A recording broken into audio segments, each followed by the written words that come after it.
আজ আপনাদেরকে এমন একটি মেসেজ দিব যেটি শুনলে আপনিও হতভম্ব হয়ে যাবেন।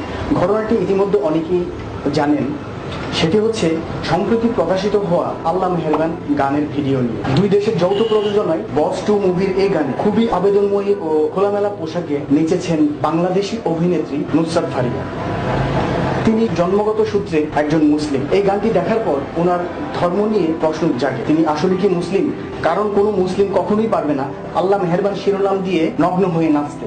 গানটির কথাগুলো এরকম: খুদার দরবারে চাইলে সব পাবে, সে যে পাশে আছে তোর, আল্লাহ মেহেরবান আল্লাহ মেহেরবান। অন্যদিকে এই গানটিতে জিতকে পরানো হয়েছে শালীন পোশাক। এসবের মানে কি? চলুন গানটির কিছু অংশ দেখে আসে, তাহলে আপনারাই বুঝবেন আসলে কি চলছে এসব।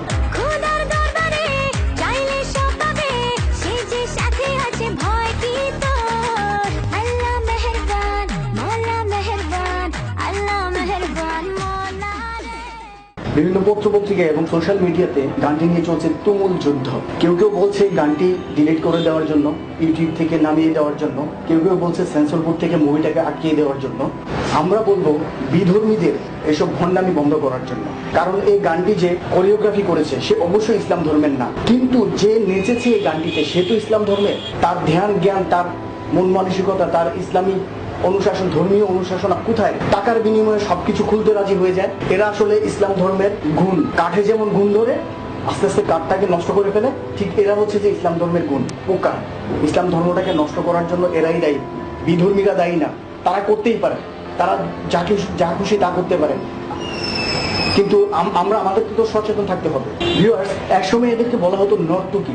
টাকার বিনিময়ে যারা নাচে, টাকার বিনিময়ে যারা মডেলিং করে, এদেরকে বলা হতো নর্তকী। আর এখন বলা হয় মডেল, অভিনেত্রী, শিল্পী, আর্টিস্ট, কত কিছু। এইসব বেহায়া বেশ্যা নারীদেরকে দেশ থেকে উচ্ছেদ করা দরকার। আমার দাবি হচ্ছে যে নুসরাত ফারিয়াকে বাংলাদেশে ঢুকতে না দেওয়ার জন্য, তসলিমা নাসরিনের মতো।